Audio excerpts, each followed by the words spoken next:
Hello and good morning and welcome to AQ Authentic Conversation YouTube channel. Today I have the honor and the privilege to have a conversation with none other than Samantha Rodgers, who I have to disclose or have an initial disclaimer that she is a longtime friend, a family member of mine, and somebody who we have an amazing personal journey and we have evolved together. So I wanted to get that out of the way and I would let Samantha Rodgers introduce herself, and I'm looking forward to having this authentic conversation. And Samantha Rodgers, welcome to Authentic Conversation YouTube channel. Please introduce yourself. Thank you very much for having me. My name is Samantha Rodgers and I have been a teacher for 16 years. And I am now an author and poet. Amazing. So now, Samantha, please tell us your journey this far. I know so much about you.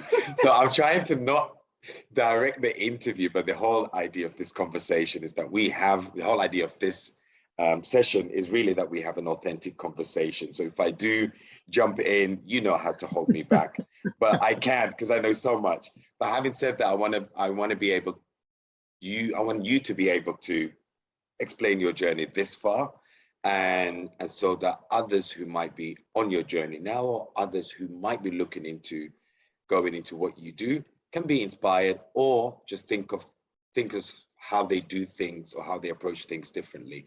And with that, I want you to tell us your journey this far. Wow, how long have you got? Well, initially, lots of dreams as a youngster, always loved writing, absolutely adored writing, which has all kind of come full circle now, but it wasn't an easy start in the sense that I did many other jobs, but found myself in teaching, which I adore. And I had the privilege of working overseas in the Middle East for 15 years in the UAE, Qatar, and Oman. So I've had an amazing journey thus far. Prior to that, lots of different jobs while I was studying. I had retail jobs. I've worked in fast food establishments. I think I've done the whole circuit of part-time jobs while you are a struggling student, hence where we met via our retail experience while we were both studying. And the honest truth is I've always wanted to write, but I guess I was my own biggest obstacle and never really put myself out there. So always was writing secretly, but never maybe had enough courage to actually publish anything or to put something out for fear of maybe failure or criticism.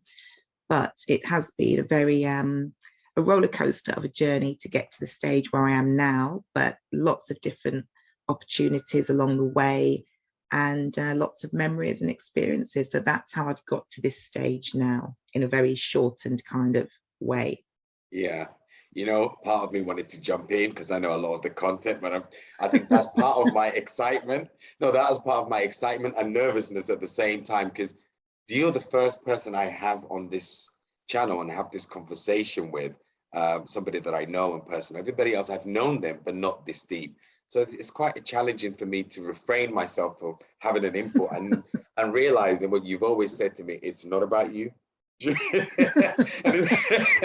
What can I say? If there's any time you want to jump in and remind me some things, because as age is ticking on, there are sometimes a few things, a few little bits of the story I will forget. So if there's anything you want to push me on, please remind me. And I'll be like, oh yeah. So Well, the only thing I was going to say to push you on is I think going back into late 90s, I had a letter from you, or was it BBM? I'm not quite sure. But I remember receiving a poem from you or a message from you, and it was so articulate. And I was like, oh my God, you write really well. Can you do my CV? Oh my God. And I remember when you started on this journey, I was like, I'm glad the world get to see it. So that's what I remember. But when you said it was me holding myself back, I was like, maybe that's what it was. Because I think me amongst other friends, we were just saying, please go and do this. But it had to be your time. So I wanted to say as being your first not first, your champion and your biggest fan of your writing skills and your way that you have with words. Just been always excited to see you do it professionally, but I just didn't realize it was gonna be on this level and in this this platform that you've just found. If it's a platform is the right word. Anyway, so that's me now just digressing. Well, But I it's wanted strange to, you say that, because you're mm, not the only person that yeah. used to try to tell me that I should write or that I had a way with words, which I always took Yes. as meaning you talk too much, which I know I do. So which is, it's now come to use because it's now, you know, my words have now come onto print. But Yeah. I've always known I've been a talker, so I've known that. Yeah. But I think when I said about being my biggest obstacle, I've had many people always tell me, whether it was poems that I'd written, and you know, they'd always said, Sam, why don't you do more with this? But I really believe it has to come from within. I can have all the cheerleaders known to man, but if I don't have that real desire inside and I don't take that first leap of faith, it will never ever amount to anything. So absolutely, absolutely. And we all have various gifts and various talents, and that we're all born into. And it's just if and when it not if when it resonates and your light is shine to it, it does blossom. exactly. Because I've always said that I don't write as well as you, and that's one thing that I know. And I used to think, oh, that's a weakness. And in all honesty, no, don't take other people's jobs. Samantha is a good writer. She's a poet. And it's okay just to know what is not really your strength or your area of niche. And me writing a book, it will have to be a ghostwriter. And I'll be okay with that. I'll tell them what to do. But I think actually that's a really important point you've touched on. When I think of my role as a teacher, I think sometimes the education system can give you the impression we can all be everything. Yes. And I don't believe that's true. I think we all have our own talents. And sometimes by giving the notion that we can all do everything, you then make people feel like a failure when they can't do it. Absolutely. Rather than focusing on what strengths they have. Now, that's not to say that you couldn't start in a field and get better at it. There's a completely different level of encouragement that's needed there, because there are many people who are told they couldn't do something and they just kept battling and battling. But it's like telling somebody that you know that cannot sing. Singing is a gift. You might be able to be taught how to have pitch and tone, but if it's not coming from within, you can't be taught how to be a fantastic singer. You can learn techniques of how to improve your skill. And I think that's something we really need to be careful about when we are, especially with very impressionable children, this belief that they can be everything. No, everybody has their area. Let's focus on that, but let's also improve the other skills maybe you're not as good at. And I think that's really important, because otherwise that also then affects you in your adult life, because there's many of us that all have a subject from school that we know that was not my subject, and you felt like a failure because you couldn't do it. It doesn't mean you're a failure, it just wasn't your thing. But what were the other things you could do? Let's focus on that and praise those things. But that's something I'm very, very passionate about, because I see the way that it affects children, but also adults in later life. Yeah, no, you're absolutely right. There is a book that I'm reading, I'm still reading. It's a coaching book by an author called John Whitmore. And one of the things that he talks about is a lot of people, a lot of people focus on developing on the areas that they're not good at, that they give less energy to what they're already good at. So if you blossom in what you're good at, you'll have all the energy on that, and you blossom in that. So then what you're not good at really doesn't subside, but it doesn't no longer serve you. You see what I mean? As you get doesn't become the focus of your existence, that I can't do this, rather than I can do this really well, but I'm trying to improve on that area. And definitely agree. Definitely agree. Good. Now, what I was going to ask you, which is really the reason why I've asked you to come on here, is I know a lot of the challenges that you went through. Some of it I've been a witness to, some of it I haven't, some of it you have shared, some of it you haven't. And again, this is your interview. Like I said, it's not mine.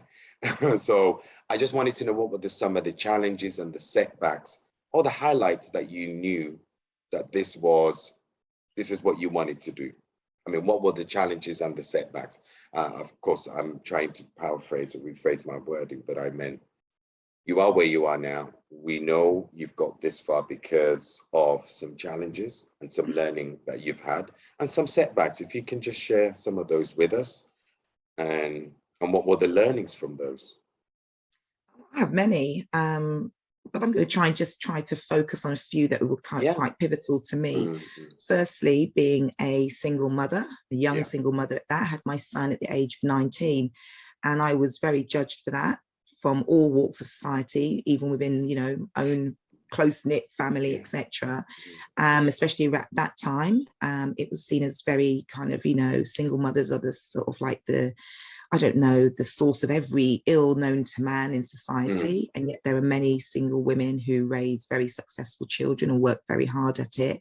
I'm by no means promoting it, saying it is the perfect lifestyle, because it comes with a lot of challenges. But then there are many, households, traditional households, that also share the same problems. It's just if you're a single parent, they're multiplied by 2. The setbacks in relation to that were not only trying to do lots of things by myself. Fair enough, I'm by no means taking away my son's family, as in his dad's side of the family. I just mean in the judgment that I felt that I would no longer have any future. I'd ruined my life. I was told that quite a few times. And also just judged a lot by people, not just in the UK, especially when I moved overseas. There was as if to say, oh, you have a child, are you married? When the word came out, no, that I wasn't, I actually felt like I was going to be burnt at the cross, that kind of thing. And then lots of judgments that I find, especially that you find with Black single parents. Yeah. There seemed to be this notion that I probably didn't know who my son's dad was. So when I'd obviously moved to the Middle East, I didn't have my son with me through choices that we didn't want him to move to any schools. So he stayed with his father. And yet people would always ask me where he was. And I'd say, oh, he's back in the UK. Who's he with? Now, I never understood why that was a question to ask. He's with his dad. But there seemed to be a shock that he has a dad. Oh, wow. He's in his life. That's more amazing, which, it's quite annoying. But there was that judgment that meant I probably was maybe uneducated, I was stupid, because obviously I'd made a reckless decision, which to me was the best decision I've ever made in my life. It's changed my life completely, being a mother. But that was one of the things I think that I had an issue with myself, because I would find that when other women always seem to define themselves as a mother first. So you get to meet them, the first thing, well, I've got this child, that child. I'd just stand there, and I would very rarely ever tell anybody that I had a child, not, by the way, through means of embarrassment, more so because I already knew the judgment that would come with it, because I couldn't say, well, me and my husband, blah, blah. So that used to come out as a surprise for most people, which, to be honest, has been my best weapon ever, because all the people that tried to talk down to me as if to say I had no life skills, when they realize, which 9 out of 10 times, my child is now nearly 30 at the time, now they realize, oh, she does have a lot of experience in life. So I use that as my secret weapon, which is now completely gone, because I no longer hide it anymore. Not so much hide it, I no longer keep it to myself. I believe that not everybody needs to know everything about you first time they meet you. But many women, and I've always noticed it, they use it as their badge of honor to either make other women who don't have children feel that I'm a bit above you because I have children, my life's different. They're choices you make. And I always say this to women: you cannot use that to make another woman who doesn't have children feel less of a woman than you. And I say this only because there's been many times in teaching jobs, and some women have said to me, oh, but at least when you go home, you don't have children to look after, blah, blah. My life's much harder than you. It was your choice. The same way it was my choice to have my son. I didn't expect any special treatments. I was a teacher with a child when he was younger as well. So I know how it feels, but you can't use that as your leverage in which to say that my life is harder than yours, because we all make choices. And as much as I say that I had a lot of judgment in relation to my son, it was a choice that I made, but it's something that did affect me for a long time. Other challenges were, obviously, that I'm sure you're aware of, were financial. I can only tell you, just that was one of the main reasons why I also moved overseas, was to get away from the financial pressures and restraints of living in London at a time when, if you were just starting off in your career, you weren't exactly earning lots of money, and trying to balance just living expenses, not anything flash, just general living expenses, just became too much.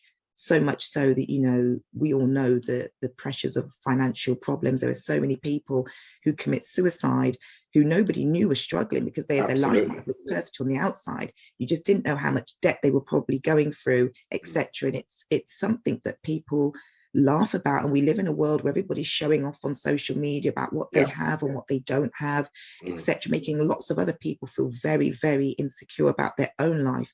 And I would just like to say a lot of that is a myth for most people, I believe. You know, people with real money don't really show it. That's something I've always believed. If you really have it, it's nothing new. So you don't really need to flaunt it. But I think that it can cause so much damage to people, especially with the advent of social media. If you remember when we were still in London, social media wasn't even around. It was maybe in its infancy, I guess, to some extent. So we didn't have that to kind of model ourselves against. If we were broke, we were just broke and happily broke, because being broke teaches you a lot of life lessons. I'm a survivor, you're a survivor. I can survive on next to nothing and I'll make something out of it. Sometimes if you've never had those struggles, when real struggles hit you, that's a different level of adversity, which I believe, you know, I wouldn't change anything about my journey, but that was very difficult. Another difficulty that I found was living overseas is being away from family and friends. I think people don't see that side of it. They just see you living in this glamorous location, but there's been many incidents that happened, personal issues to me, and I probably wished I could have just knocked on the door to my family. But you make these choices again to live overseas, and to some extent you suffer a bit in silence, but you don't want your family to worry too much, so you have to, everything's going great.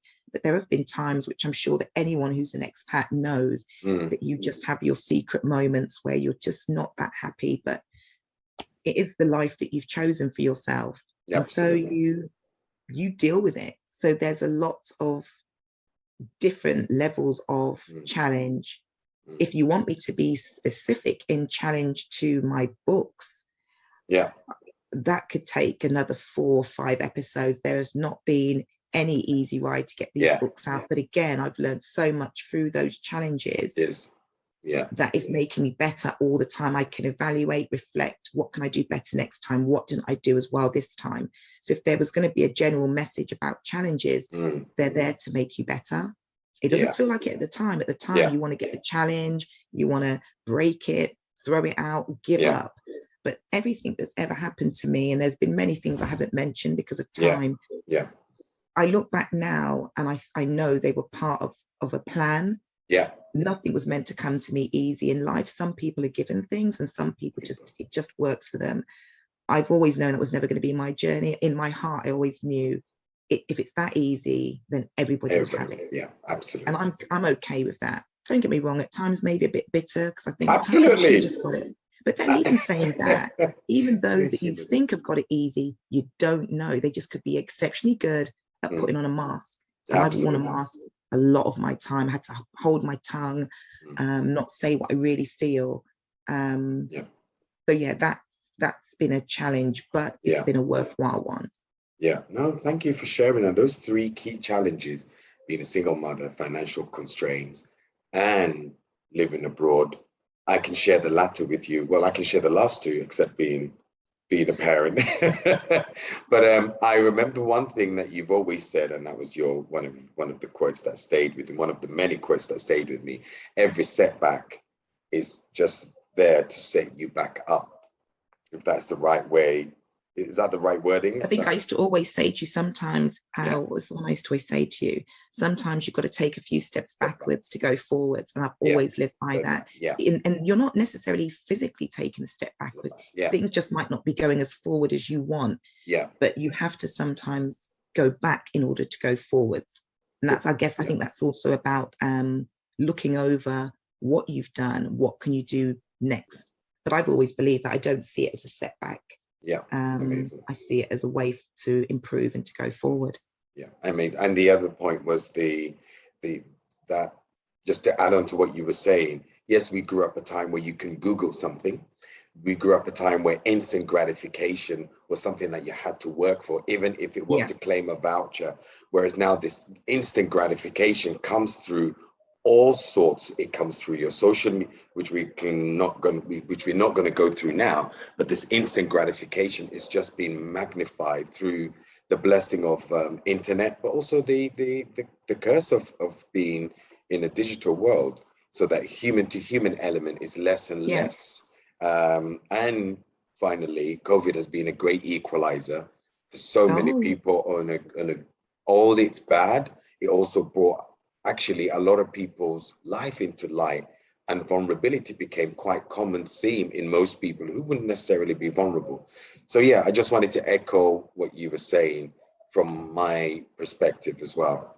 So Sam, I just say, I also think, as soon as you mentioned COVID, I also think one of the things it did for me was make me really evaluate who I was.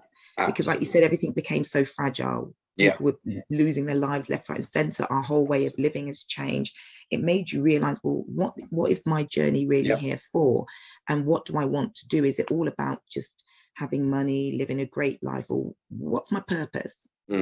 Because you realize how easy your life could be taken. And it really made me start to focus. And that's probably why I put a lot of my energies, not only into the writing, but starting to think about having multiple sources of income, thinking about what are my talents? What can I do? Because it's quite obvious right now, jobs are not safe. Even in my field at the time I was teaching, we had teachers who were made redundant. Now, usually that's unheard of with teaching staff. But if you're losing lots of the children that are in your school because their parents losing jobs, then these so-called jobs for life are suddenly disappearing. And you have to then start thinking about yourself as well, thinking, well, if I lose my job tomorrow, what else can I do? And I think so many people set up their own businesses during that time and start thinking about, you know what, I no longer want to just rely on my one job that I've got. What can I do on the sideline? And by the way, that takes a lot of effort and work, because something that used to sometimes irritate me, I'm lying, it really irritated me, that people seem to think that the books that I've written have come out of nowhere.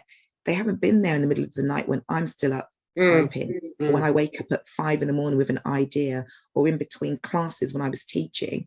I was there out at break duties with my little notepad writing. I used my time very, very well. Amazing. I didn't just have like a 4-week block of doing nothing and I just wrote them. I started to realize that time is precious, and we all have the same 24 hours in a day. It's how you use them. So when you see someone else who might be doing more than you, rather than thinking, or as we get this society where people try and fight you for it, and because maybe it makes you feel a bit insecure, ask yourself, what were you doing in those 24 hours? I used mine differently. That doesn't mean I'm better than you, but I didn't like the fact that people seem to think that I had all this spare time on my hand. I had just as much as everyone else. I just used it differently. It's a lot of when with people's ambition, you don't see the work they put into it. You only see the end result, but you never get to see. And I'm at the very start of my career in publishing, and I'm telling you the amount of hours that I put into this. The same way, if you have a singer, an actor, anything, you just see the end product. You don't see what they've done to get there. And I think that's very important, not just for adults, but for children to see, because like you said, we get this instant sense of people who just become famous, who will become successful, because it's very quick to just scroll for a phone. What you haven't seen is all the knockbacks, the rejections, the late hours, the practices, the rehearsals. You just see instant fame or instant success. That just doesn't happen. Well, thank you for bringing. I think it's really important. Thank you for bringing that into the conversation, because I know one of the, again, I live by quotes, and one of the quotes that I've heard a long time, and I don't want to misquote who it's from. It was just it was in the Lauryn Hill's album of Miseducation. She said we compare ourselves amongst ourselves, which is very true. But also, when you have a sense of purpose and you know what you really are, because passion drives you, but when you know this is your purpose, the hours just fly by and everything you do becomes effortless. So to people, it seems like you're working so hard just to prove. Actually, no, it's not to prove. It just seems effortless, because now, and we're not in our 20s, now what I do is so aligned to what my personality, my skill sets are. Doing it becomes effortless. For example, I've seen you have developed or hear a concept or develop a concept in your head, or in a conversation, something clicks, and then there you have an A4 or maybe 2 sides of a poem. And I'm like, wow, this lady meaning you, Samantha, this is her passion, this is her purpose, because a concept developed into a poem within that short of time. And I'm like, wow, this is not rehearsed. This is something that she naturally has. And it's wonderful when you get to that space. As a human being, that is your call in life, to find what your passion and your purpose is. But with that said, I want to go into why we're having this conversation, which is all about your books. And you can tell us a little bit more about it. I'm trying to do the TV. We'll take a break and we'll be right back. Yeah, I just need to go for hair and makeup. So yeah. Yeah, no, I want us now to dive deep into what you're exactly doing and focus on, obviously, how can people connect with you. All right, and we'll be right back.